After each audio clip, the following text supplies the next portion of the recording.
Hello, friends. It's Dawn, the Kitchen Witch, and this is Conversational Witchcraft. Welcome back to the show. If you haven't yet, make sure you subscribe. Make sure you like and follow on all the socials. And today we have the fabulous, comfy, cozy witch, the amazing Jennie Blonde.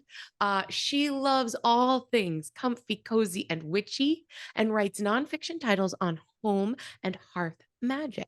She also hosts the incredibly popular Comfy Cozy Witch podcast.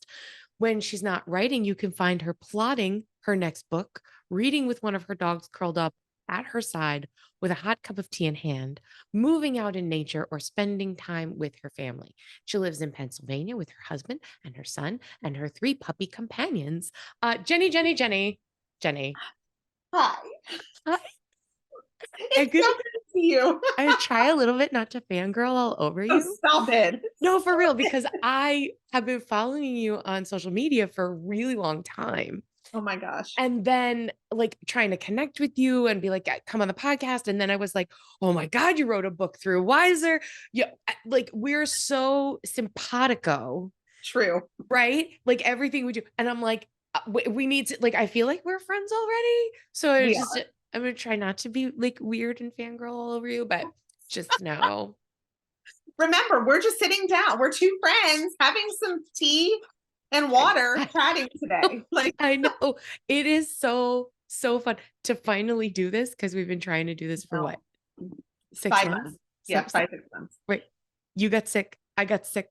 We had to cancel like 4 times. I think we canceled 3 times. My dog got sick. Oh no, And, Papa. last night, or not last night, I guess it was Sunday night, my little dog, my old girl, Mm, she'll be 13 in mm. less than a month. She's deaf, she's going blind, she has all sorts of issues. Yesterday, well, 2 days ago, she just stopped eating. Oh no. And yeah, so I had her at the vet for 2.5 hours last night. And I thought, if I have to cancel one more time, but she's doing much better. They put her on like a special diet, and I'll know more what's going on tomorrow because they did run blood work. Like they're doing a full panel for her. They Oh, treat, poor and I thing. love it. Like now they treat animals like humans when you take them to the vet. Like they run all sorts of tests, imaging, but we'll see. She just ate, as you know. I had to Should feed just let her her, out, yeah.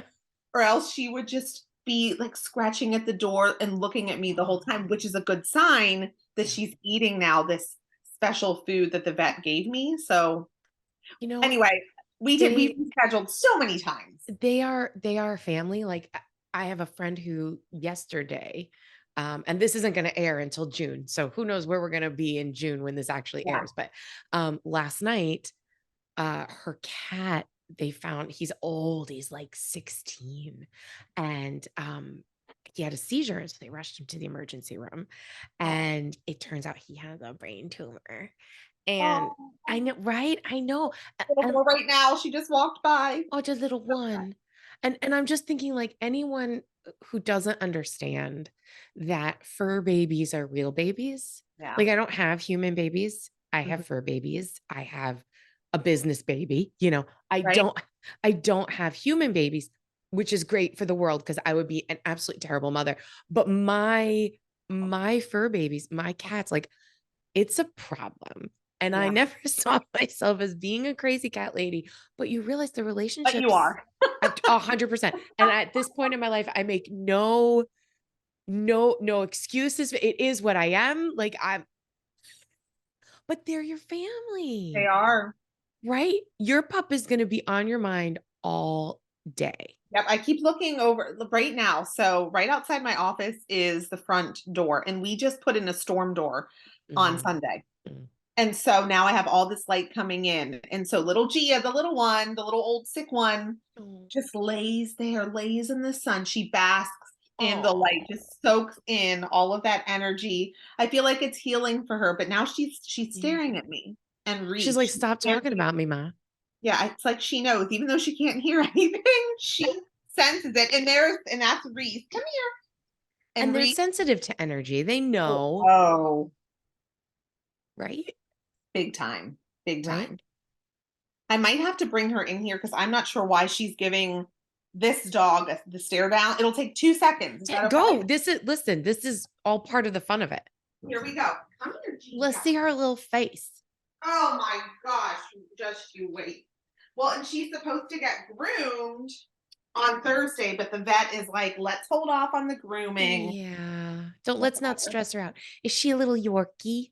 She is. Oh, look at her My sweet face. baby. I know her sweet face, and Oh, she's adorable. For she was those just of you just having. listening and not watching this That's video, right. That's we right. do both, right? But she has a little Yorkie face and she's got the biggest, brownest eyes and she's so sweet. She looks so sleepy. She's like, Ma, can I just go lay back in the sun?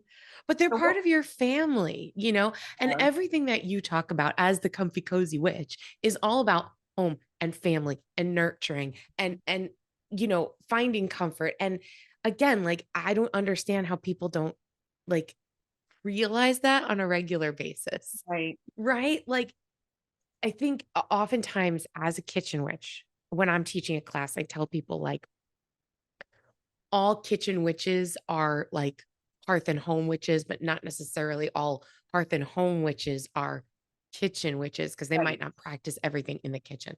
But that familial magic extends to our fur babies, Absolutely. right? I mean, aren't you going to do a little something for the baby? Like, aren't you Yep. gonna do a little cleansing or something for her?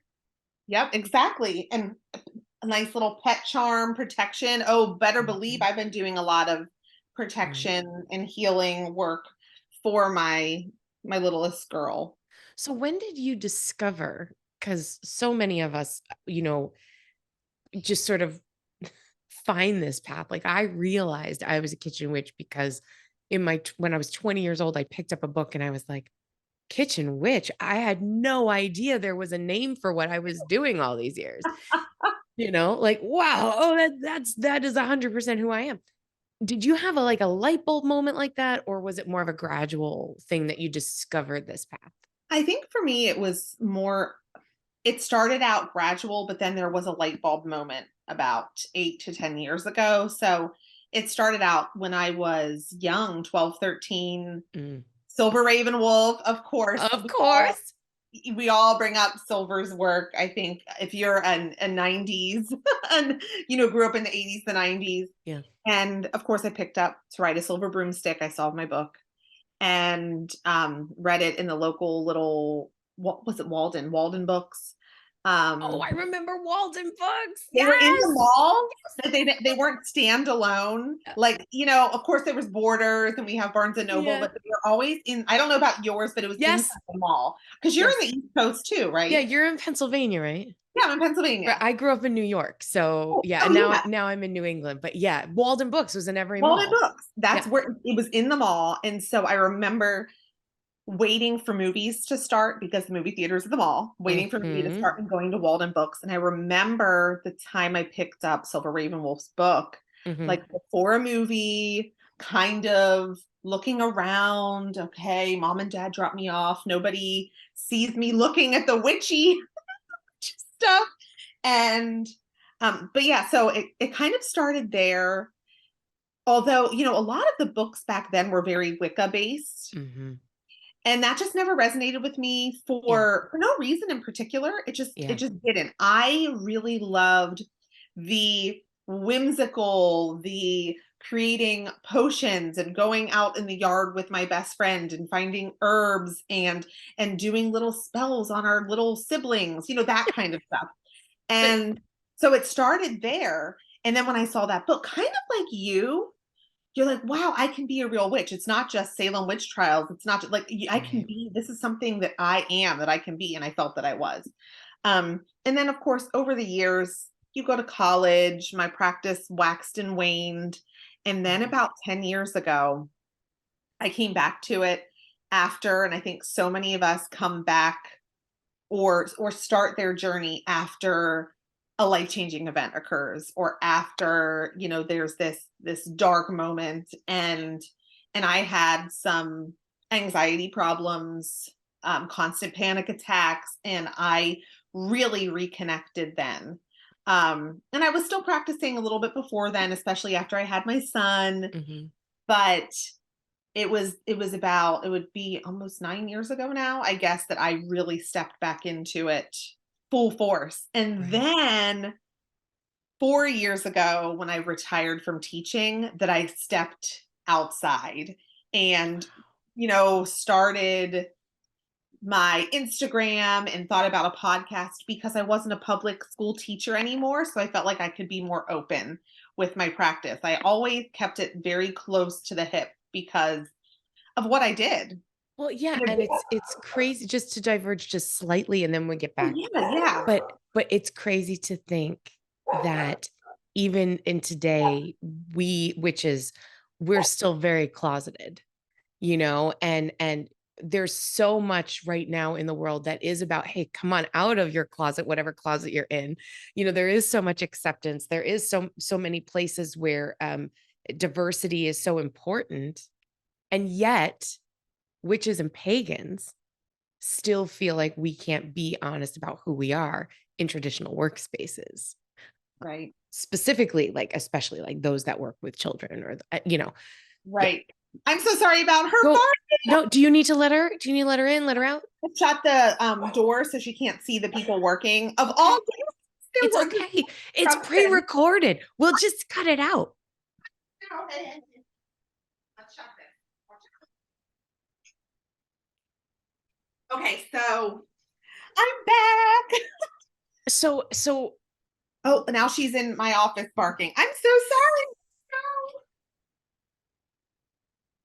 It is they just finished our neighborhood. They put yeah. the last house up. And Oh wow. today of all days, they're getting their landscaping done. So there are tons of people out there doing trees and mulching and stones. And I have 3 dogs. So they're going crazy. Fine. It's Mercury retrograde. Everything with communication, everything with technology. We gotta just go with the flow, Jenny. Like Right. literally, like just ride that fucking crazy ass wave. Um, but yeah, like getting back to what you said about kind of like going away from it and coming back to it and then kind of digging into the spirituality. I think that it definitely is something that happens, especially around our type of craft when we do not have a space of our own. Yes. Right. So, like, here I was, a practicing witch from the age of 18, but I was living home in a very traditional Italian Catholic family. So, once I discovered kitchen witchcraft and I realized, oh, this is what our family's been doing anyway, Yeah, forever. forever. Like, this is exactly what we, have been brought up to do without these particular, words, this particular verbiage. I was doing it at home and I was like, oh, this is, my mom's kitchen, which, I'd be like trying to like carve out a spot to work in this little energy bubble so that it wouldn't be affected. But then you go to college and you're like, oh, I'm living here and I'm in an apartment and what am I? And then my husband and I went from like apartment to apartment when we first got married. Yep. And even in those little spaces, the greatest gift for me was being able to create home no Yeah. matter where we were. Hmm. Right. So as you write on hearth witchery and home witchery, can you talk a little bit to those people that might be either living with people who don't follow their same path and advise them on how to create sacred space within that home? Right. And maybe for those people that move a lot, how to Hmm. take that sacred space with them, taking home with them. Oh, I mean, I love that question and giving advice. So I have experience with that because when I started teaching, well, first I did have my own space, a little teeny tiny apartment in a little teeny tiny town where I taught. I mean, really small town. My apartment was right next door to the police station. Oh my So I, God. I remember my dad being, Wow. yeah, Jenny, I feel good. You're going to be safe here. But I remember it was, I don't even know, 600 square feet maybe, which I know New York City standards that might be big, but rural Pennsylvania, that's a very tiny space.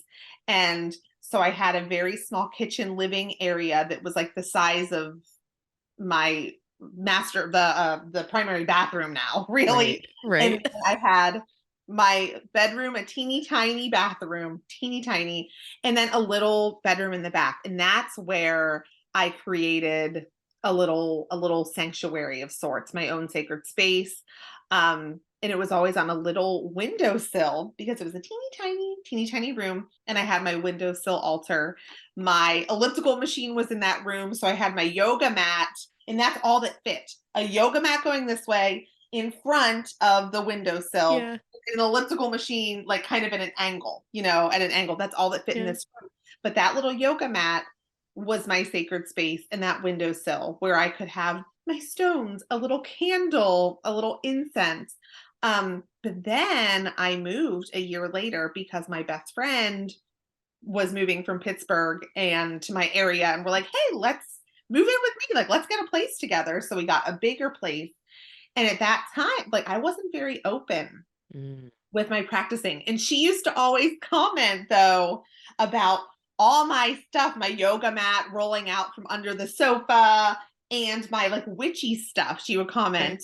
Um, and then I would keep kind of that stuff tucked away and Mm. take it out in the personal space of my own room. Mm.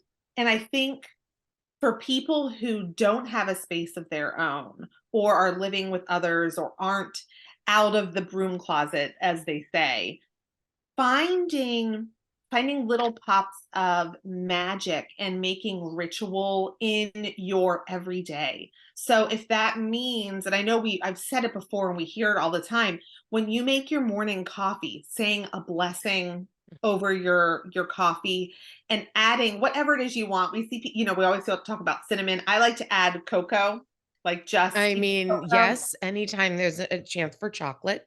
Yes. Yes. But, adding that, saying a blessing, taking that warm or cold, whatever drink, back to your private space, your room, or a corner in the house, and lighting a candle, lighting some incense, and perhaps if you have room, and pulling a card or two. And another great thing that I always advise people to do is magical journaling, Mm.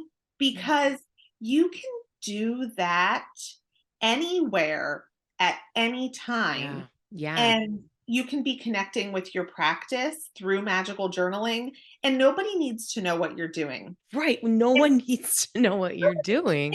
and it's your practice too. So they don't have to know. And I think back to when I taught, there was another English teacher. I taught high school English, and there was another English teacher who would come to the faculty meetings on Mondays, and she had like a Bible book cover, okay, Okay. that she would wrap around whatever books she was reading. So it wasn't actually, she wasn't reading the Bible. That's Not hilarious. that they would let her read, but she would I remember her reading 50 Shades of Grey, sitting in our faculty meeting, like in the long in-service days, and she had this like cover behind it, and she would sit there. Nobody had any clue. Nobody knew. I knew because she Right. was my colleague and friend, and I Right. thought it was the best. Like, Sue, that is so smart. But Yeah. nobody knew what she was doing, and they didn't care to ask. And you can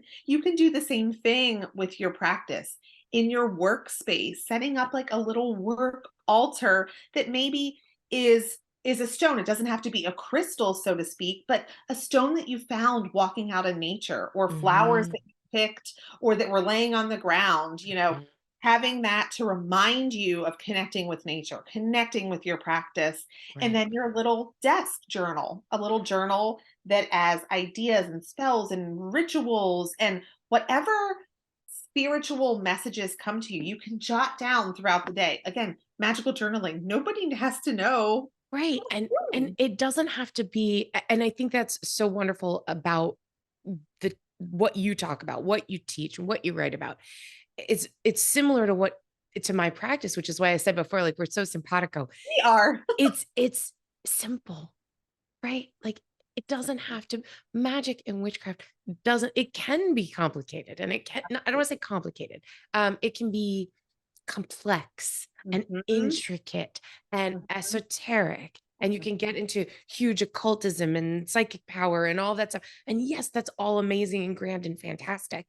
And when you have time to dip in and out of those spaces, that's fantastic. That's great Mhm. and good for you.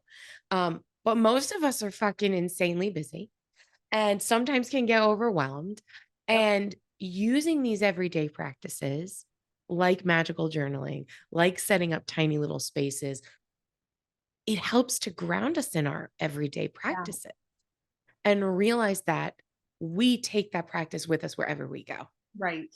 And having those daily rituals lends itself well to then more complicated practices because you're touching your magic in some way, shape, or form every single day Right. rather than doing nothing for a while, saving it up for a coven meeting, saving it up for a big a Sabbath ritual perhaps, but you're touching it every single day. So when it comes to a more complex or ritual or esoteric practice, you're in your magical zone all the time through those small connections on a daily basis.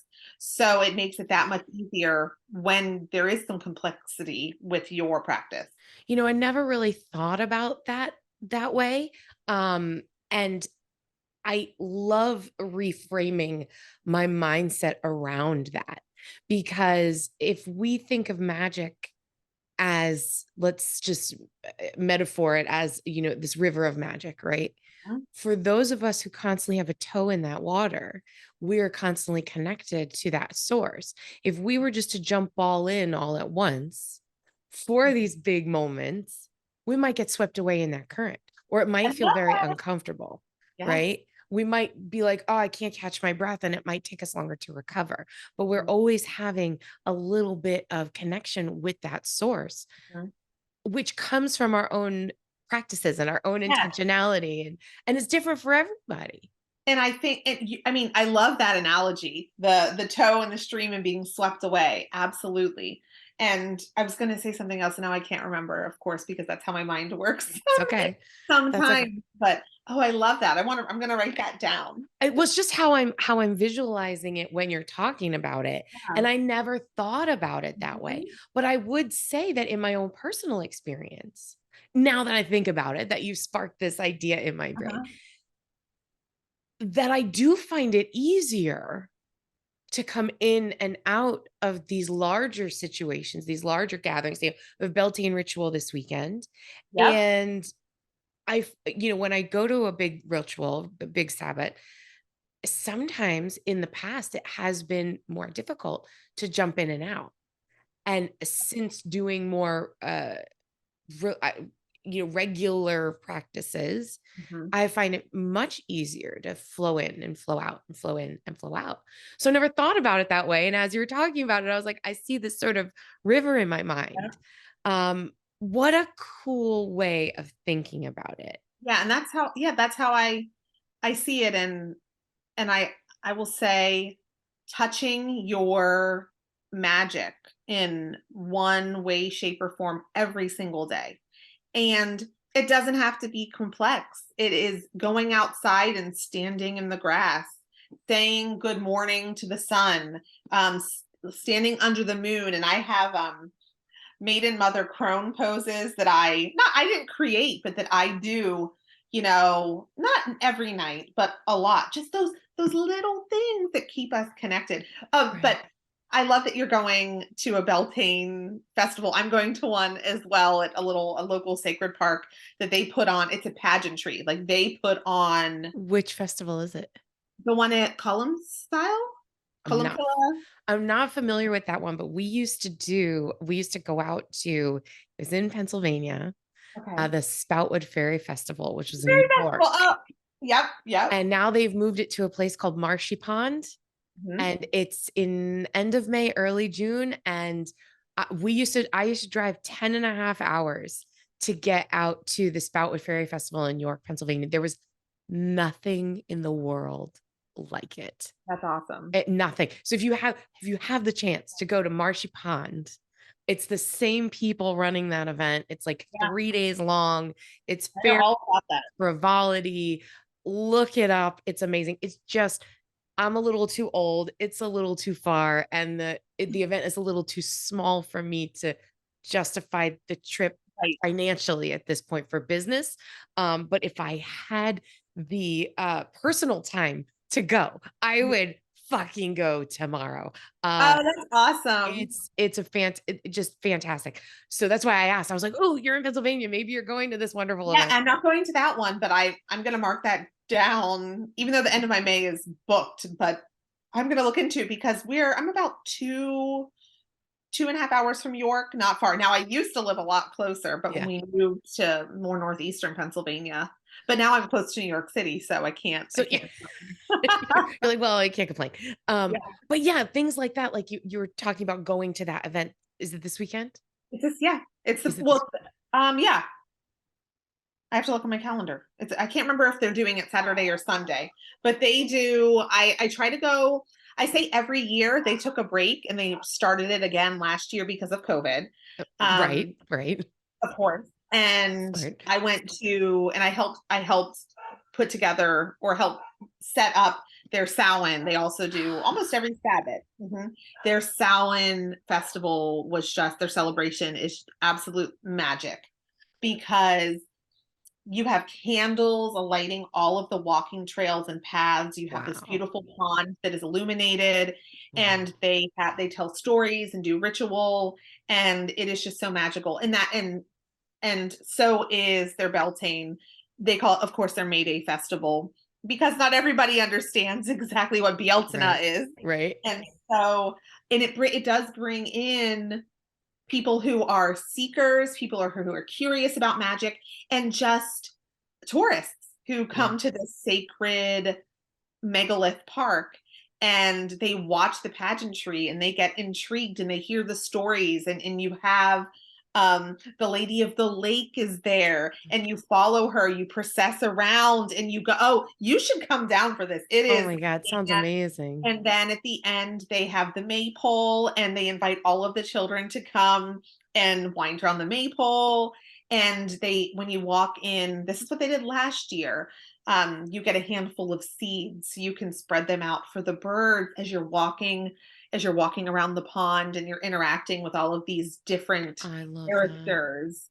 It is just beautiful. So there's pageantry, Yeah. but it does start with ritual too. So I Mhm. like to go early to partake in the ritual aspect, and then other people start to arrive, and it's more of the show, so to Yeah. speak. But And it's so fun. that's a cool thing to bring up and relate back to what we're talking about, this practicing every day. Because you when you dip into these large festivals, you dip into these large celebrations, you can always find something tangible to take Yes. with you. A rock, an acorn, a leaf, something from the sacred space of where this ritual or this festival is being Yep. held. And then you can take that home and you can, energetically, you're carrying with you everything you just experienced. Right. So, um, this Spoutwood Fairy Festival we used to go to, they had a Green Man parade. So Yep. that in the right, it's probably this. If the Green Men come to It's your festival, yep. it's Greenman comes. it's the same Green Men. Like there's only one troop of these Yep. guys, and they're in Pennsylvania, and they Yeah. go around and they sing hoof and horn, all that dies will be reborn. Yep. And they go around and they hand out acorns that are blessed by the Green Men Mhm. for prosperity and good luck and all those things. And I have like for my company, I have cash boxes and cash registers, and every single one of them has Green Men acorns in them. Every single one. I have Green Man acorns in my purse I carry with me. I have Yeah. like from the years of going to these festivals, I have them everywhere for myself that I feel like I need to carry this prosperity blessing with Right. me. And that's again this everyday practice where I've been able to take from the experience and Mhm. bring it home to my kitchen, to my business, right? And Mhm. experience it every day and continue that thread of energy throughout my life Yep. in that everyday way, right? Such a cool thing that you can do to incorporate practice, magical practice in your work every day. Yep. And Right. it's not difficult. It's not time consuming. And I like to remind people that if you're feeling off one day, it's okay. It's okay if you don't feel like you connect in some way. That's okay too. But it's much easier than we think. We don't have to sit down and have a morning ritual every morning. If you skip it, that's fine. If you can get outside and just take your coffee and listen to the birds like I did in the pickup line. Right. Yesterday was a crazy day for me. It was not comfy cozy. I was on the phone, I had meetings, I was running around. My little dog got sick. I'm taking her to the vet for two. Yeah. It was taking my son to soccer. My husband had a big thing at work. So it was chaos, and I didn't get my typical morning ritual in. So when I was sitting in the pickup line at school, at first I was listening to a true crime podcast.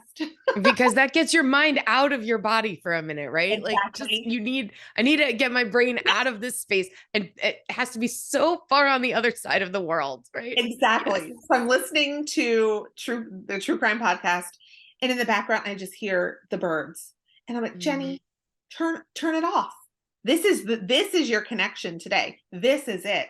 So I just sat Mhm. there, I rolled down my windows, I opened up my sunroof and looked out. There's a tree, the birds, everybody had their engines turned off because it was so warm. It was a beautiful day. So there weren't idling cars. The kids weren't out yelling, coming out of the building yet. And I just took that moment. This is my connection today. And I sat there for like 10 minutes and I was so happy that I shared it on a story because I don't often, you probably have noticed, I will share bits and pieces, but I don't show pictures a lot of my No, practice. you I don't. I do keep it very close to me because for me it's sacred, it's very personal in nature, and I Mhm. will, but I had to share my little bit of magic yesterday because it needed to be shared. And just the tweeting birds and the tree was so beautiful right next to me.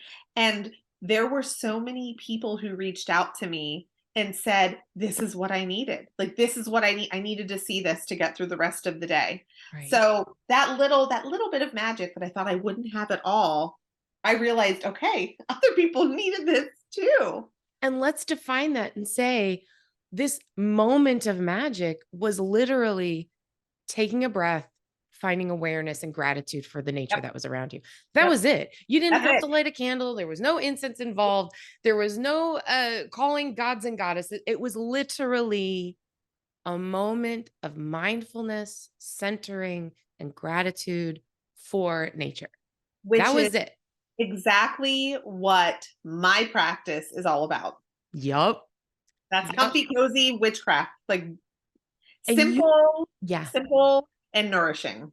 And you talk a lot about in the book, there's some pieces I was reading that were about like connecting with the witchcraft and becoming the comfy cozy, right?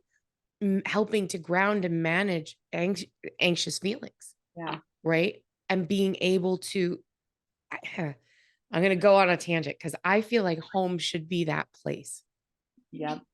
right? Mhm. Home should be that place where it's a sanctuary, it's a refuge from the anxieties that we feel in our life. I am someone who struggles with anxiety. Um, and definitely, We're very similar. yeah.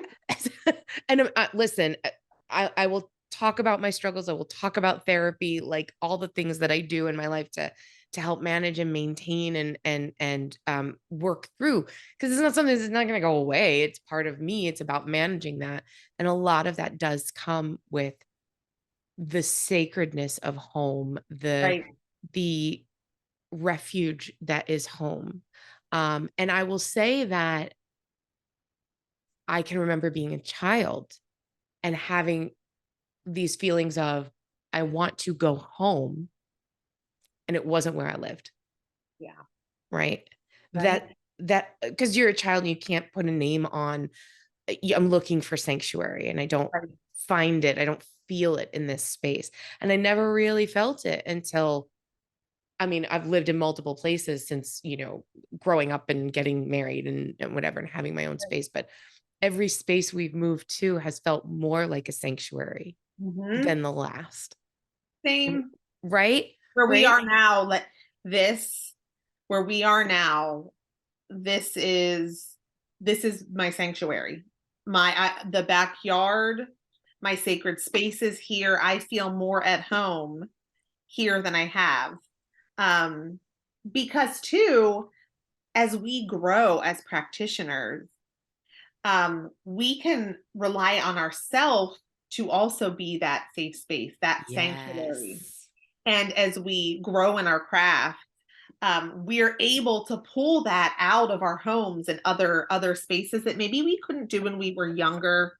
I don't want to say less experienced, but maybe not quite as connected. Does that make sense? Absolutely. Absolutely. And we again, we learn that home and sanctuary is embodied in the space around us, but it comes from within in our own healing, Mhm. right? So the healthier we become, the more connected we become to spirit, the more we fill our spaces with the energy we have. Yeah. And they go hand in hand, right? They're completely reciprocal Mhm. in that feeling.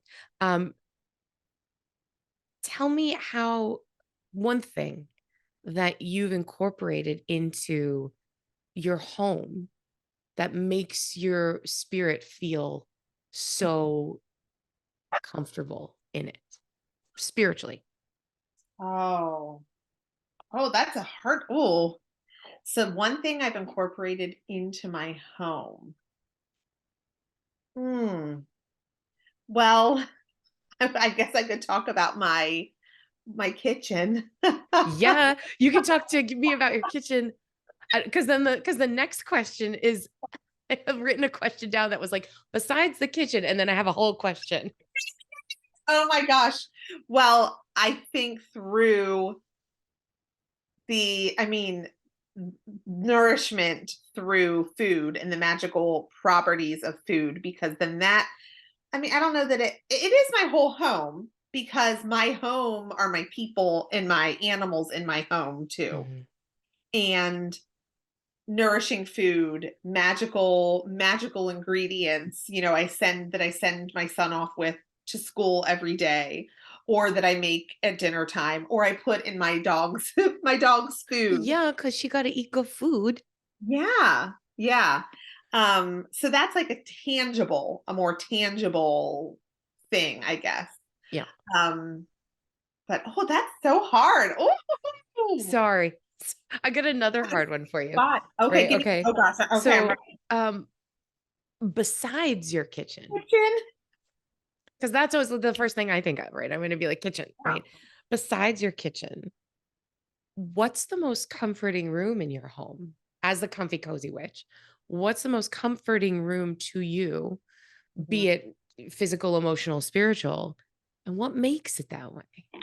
So I have two. Can I have two? No, absolutely not. No. Because there's two different types of comfort. Let's talk about it. So when I'm looking for spiritual comfort, I'm in the space right now. This is it. This is the room. This is my office. It's also my sacred space. It's where I have my altar. It's where I do most of my writing.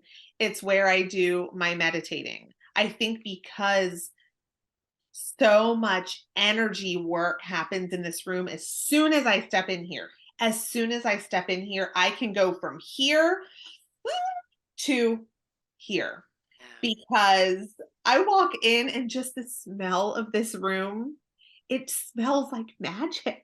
Yeah.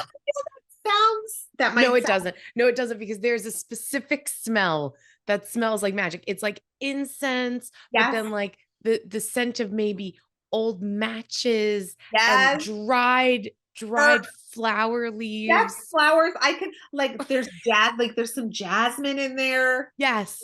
Yes, I Jasmine. know exactly what you're talking about. And people, it's funny because people have stepped into this space and their first comment is, what is that smell? And that comment immediately calms them down too.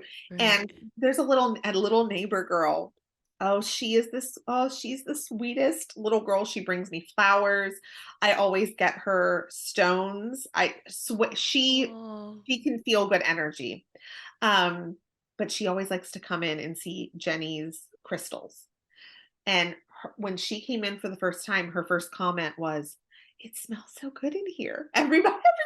But anyway, so this this brings me comfort, and it brings my spirit. It's just good energy, mhm, good vibes as mhm. I walk in this room. When I am looking for comfort in a more tangible sense, it is my living room. It does connect to the kitchen, but I'm not going to say kitchen because it can't be kitchen, but it's one big it and that's my living room because typically, although I keep my office very cluttered, like there's stuff everywhere. It's an organized chaos that Yes, makes it's a creative mess. creative mess and Yes. I mean, you just look around me, Yeah. it's creative Yeah, mess. yeah. But the living room, it's minimalistic, but everything is fluffy. Like I have my big fluffy pillows. It's very Huga, Yeah. and I have my like oh, not fleecy blankets. It's like the faux fur, Yeah, I know exactly what you're talking about. the heavy blankets. And so when I just need I need comfort, that's where I go because that couch is where we all sit together when we watch movies to have movie night. That it does connect to the kitchen, but I'm not going to talk about the kitchen. It's where my dogs curl up with me. Yeah. It's in the little corner. There's a little nook of the couch Yeah. next to the end of the couch where I always lean this way, and I have the upper back pain in my left side to prove it. Lean this way with my hot cup of tea and a book. There is always a book on the table, and it's always a witchy book of some kind. I think right now it's the 70 degrees of Pharaoh Okay. that I'm talking about. The author, she just passed away. Why can't I think? Rachel Rachel, Patterson. I was going to say, was it Rachel? Is that her last name, I Patterson? think it was No, Pollock, Pollock, Pollock, Pollock, Pollock, Pollock. Rachel Pollock, not Rachel Pollock. Patterson. We No, no, Rachel neutralize that. Patterson's She's still alive. Yeah, she's still no, living. Rachel it's Pollock. neutralize Um, that. Yes. so I have like my book. I have a book there. So that is my just general comfort. Did that answer your question? Yes, absolutely. Absolutely. And we're going to take a quick break. And when we come back, we're going to really dig in a little bit to speaking of books, your book, Hearth and Home Witchcraft. So, we'll be right back. We're going to talk to our amazing sponsors, hear from them, and then we'll be right back with Jennie, the Comfy Cozy Witch. We are back with Jennie on Conversational Witchcraft, the Comfy Cozy Witch. And so obviously, we're the same person down to the back pain. I have the same shoulder pain on my No, left side. left side. It's like my neck from here to the shoulder is always a problem. Sometimes down my arm. It's Yeah, awful. tingling. Yeah, Yep. no, it's a good time. It's a good time. Uh, so I yeah, think it's too because we're hunched over. Like you're a writer too. Like yes, and you're doing a lot yes. of work where you're like this, and I have to consciously tell myself, okay, one shoulder, Roll roll them them back, back. roll them Yep. back a couple Yep. times a day. Could have stretch your neck out in between. Yep. Absolutely. So speaking of writing, it's the Hearth and Home Witchcraft. So good. It's really one of my favorites that I've come across in the last few months, to be very honest. You. And maybe it's because I feel like you're talking to me because like I do all these things. For you. I love how you talk about the whole home, and I'm going to share with you the way, right? Because everything I do is really based in the kitchen, but I love my home.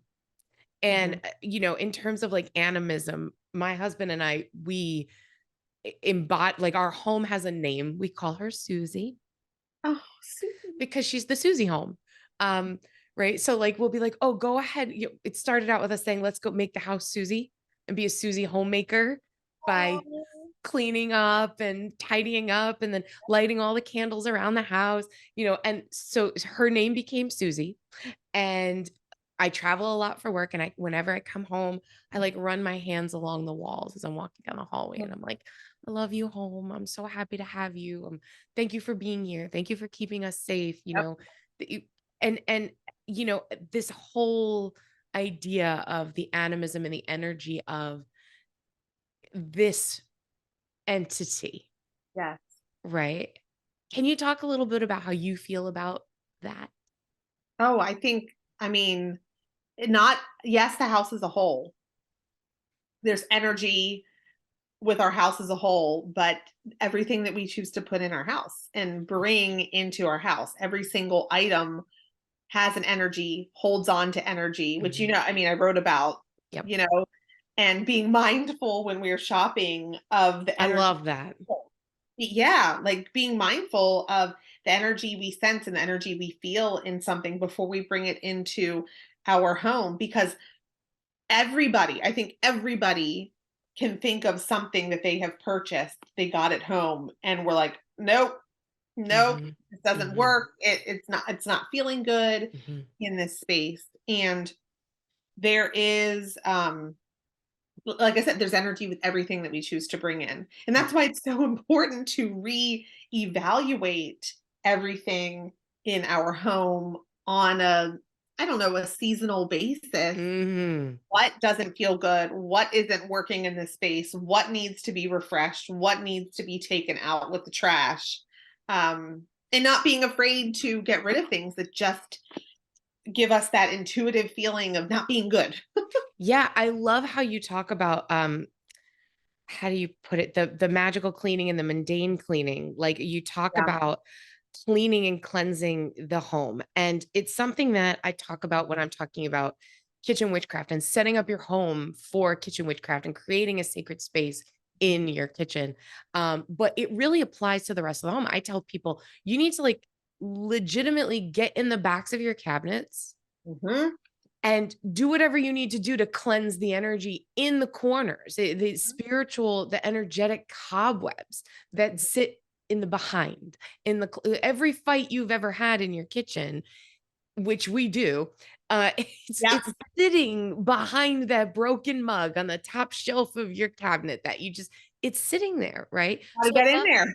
right? Like, I love how you talk about cleaning the space, because you can't get comfortable in a space if it's not clean and open and available. And that's why that is, yeah, I think a lot of time witches they think about cleansing, not so much cleaning first. They think of cleansing and taking, smoke, whatever, doing a ritual of just cleansing without doing the dirty work, the cleaning first. And we have to remember and remind ourselves that there is so much mundane intertwined with magic. Although we want like everything to be magical all the time, Mm, to do the mundane things to get to the yes. magic. And when it comes to cleaning, then cleansing, that is a prime example of mundane and magical working together. And it's a great example of mundane cleaning, meaning like, oh, I have to fucking Yeah. do my dishes and Ugh. scrub my tub. These are all things no one really loves doing. There's one person in my life I know that loves to clean. Like, that's it. No one really loves to clean. However, when we change our mindset Yep. and say, I am going to do this intentionally with purpose, and I am going to use this mundane cleaning as a ritual Yep. to cleanse the space. Now it changes everything, right? So instead of, as Mary Poppins would say, a spoonful of sugar, we're giving it a spoonful of magic and a Yep. spoonful of intention as we're cleaning and setting up our homes for comfort, and that's really, I mean, listen, everything you talk about is about nurturing home and family and spirit and body, and I think, if I may, Yep. since COVID, what the world has needed has been comfort. Mhm. We've all been through collective trauma as a society, and we've all been through individual traumas in our own personal lives. And so many of us search through life Yeah. for the comfort that we're seeking on an emotional, on a spiritual, on a mental level. Right. And what you offer through your witchcraft is an opportunity to find that within home and sacred space and wrap yourself in spiritual comfort. Mhm. You know, it's just Thank you. wonderful. It's like talking to you is like eating chocolate chip cookies. Like I just Oh, feel cozy and warm. And that's irradiates to others. Isn't that all we can hope to do? You yeah, know? absolutely. And I feel so grateful to, and you would understand this as well, being able to share that and let that kind of radiate with so many people. I mean, you have your podcast, you do the same thing, and through my podcast, I get messages, basically what you're saying, and allowing people to see their innate magic and the magic in in the comfort of your home. Um, and that just makes me, it just makes me so happy. It's really wonderful. And again, I don't think people realize Yeah, that they have this within them and that it is something you can do, not just for yourself, but then when you do it for yourself, it radiates to others. absolutely. Just like what you're doing, and writing this book particularly. And it says right here in the title, rituals and recipes to nourish the home and spirit, because your spirit is your home Mhm. and your home is where your spirit is, Yep. I really, really enjoy your work and everything that you talk about. And speaking of your work, don't you have a new, because this book has been out for a while, and September. as You know, in as we know, September. we tried to talk months ago and I we know. could. So it's still awesome even though it's been out for a couple of months. Yeah, Like guys, yeah, just buy the freaking book. But it's just buy it cuz it's good and it will help you. I think yeah. oftentimes magical books and witchcraft books are really informative, Right. Right. but they're not practical. Yep. And your work is so practical. It's shit you do all the time. Like All the time. just turn that light switch on and do it with intention and Yep. boom, you're doing witchcraft. But you have Yep. another awesome project that you're working on. I do. Well, I have a It's book. a picture book? Yeah, it's a picture book. It's a witchy, a children's witchy picture. I'm going to show it to you right Show now. it to 'Cause my copies just came in. It's called Song of the Elements, Oh my goodness. and it is obviously by me, and then Sonia Kalenko. She is the illustrator. Who, I mean, can we just talk about these illustrations? Well, I'm sorry for anyone who is not actually looking at this video. Oh Like if yeah, they're you're not. listening, if you're just listening, go to YouTube and watch this video because the pictures are I mean, glorious. they're glorious. And so this book, it's called Song of the Elements, and Wow. it goes through the five elements, of course, with spirit being the last one. And look at water. You have a, Wow. It's mermaids and dolphins. but it's Wow. also, but it's so much more. So it's Beautiful. this little girl, and she's going through all of the elements and learning about the correspondences and the properties and the associations of each of the elements, and she's collecting the tidbits and Wow. in her little pockets, and then she gets to the final element of spirit, and learns how everything works together to create this magic, all of the elements. And it says, where spirit is, I'm just going to read this. It's the end of the magic and where magic begins. It lives on the outside and lives here within. Spirit's a bridge to everything known. Remember this always. We're never alone. There's no reason for witches and wizards to fear it. The ethereal, magical element, spirit. Look to these elements nature provides. Spend time in the mountains, the beach, and its tides. The wisdom of earth provides all that we know, for all is connected as above, so below. Oh my That's just the God. ending. That's just the I ending. want to buy it for every child I I know. can't read the whole thing to you, but it goes through. It starts with air in the east, first to the east, and the element air watches it blows through your billowing hair. So then it talks about the correspondences, silver and white, greens, yellows galore. And it goes into Wow. the tarot associated with air, the Ostara, the season associated with air, animals, and Wow. elves and fairies, gazelles, time, berries. So everything in each section applies to that particular element. How excited are you about this project? I'm so excited. I've Yeah. never written a picture book before. I mean, yes, I've written picture books in the past that didn't get sold, which is fine. Um, and then I had this idea when I was on a writing retreat, and it came to me because I'm out in the middle of the woods, I'm in the middle of the Yeah. Poconos in nature. It was Yeah. fall of 2019, 2020. I can't quite remember. Um, and I had this idea, and I sat down and just brainstormed, okay, here are the elements I work with. Here are the properties that I associate and that are common correspondences to these elements.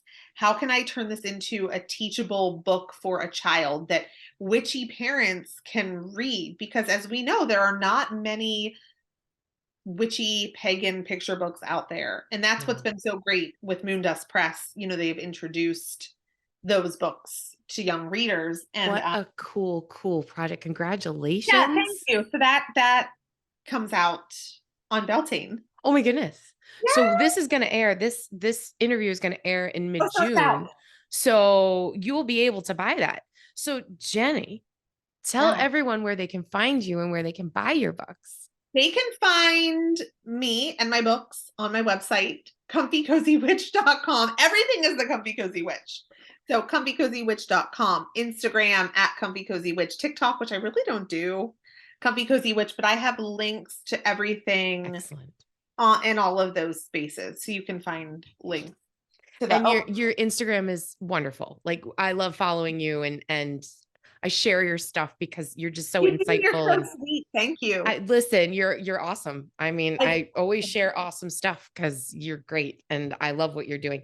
Jennie Blonde, the Comfy Cozy Witch, thank you for joining us. I have one last question. This is my signature question I ask to everyone.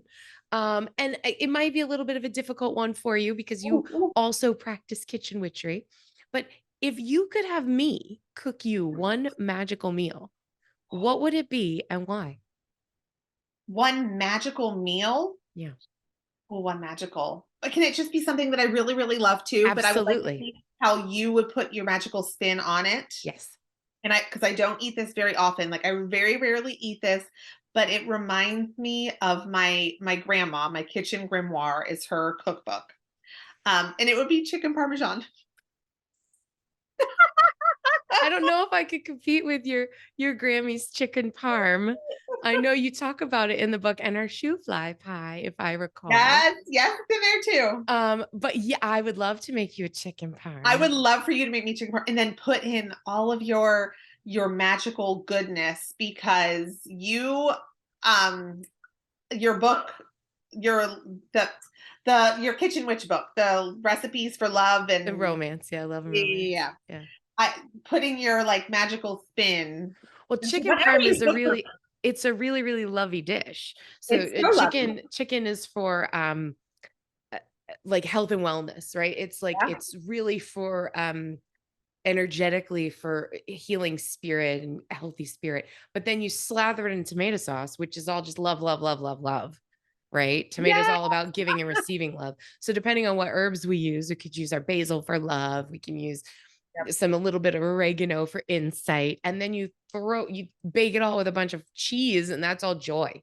So anything that's dairy milk, cow's milk, it's all joy. So it's like here you go, be happy and healthy and wonderful, and then we're gonna love abound, and then sprinkle some joyful energy on top.